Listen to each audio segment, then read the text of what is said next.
নর্মদা নদী স্নান, Dumna nature reserve park, marble rock আর ধুয়াধার ওয়াটারফল সবকিছুই কিন্তু আমরা জব্বলপুরে গেছিলাম। মধ্যপ্রদেশের জব্বলপুর যে এতটা সুন্দর একটা জায়গা, সেটা যদি আমরা চোখ থেকে না দেখতাম তাহলে কখনোই বিশ্বাস করতে পারতাম না। নর্মদা মায়ের কোলে শীতল জলে পা ডুবিয়ে আমি অনেকক্ষণ বসেছিলাম, যেটা দিয়ে কিন্তু আমার ভীষণ পরিমাণে শান্তই লাগছিল। আর এমনি এমনি কিন্তু এই জায়গাটার নাম ধুয়াধার ফলস হয়নি। যখনই জলগুলো যাচ্ছে না, দেখে মনে হচ্ছে কত ধোয়া উঠছে, এরকম আমার মুখেও কিন্তু প্রচুর জলের ছিটা পড়ে আসছিল। তো ওশান গ্রিন কালারের যখন জলগুলো বয়ে যাচ্ছিল, দেখতে যা সুন্দর লাগছিল না, এই জন্যই কিন্তু বলা হয় ইনক্রেডিবল ইন্ডিয়া।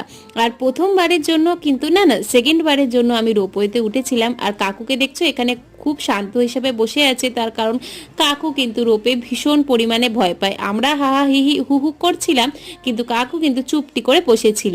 আর এদিক থেকে দেখো রোপ থেকে কি সুন্দর লাগছে দেখতে।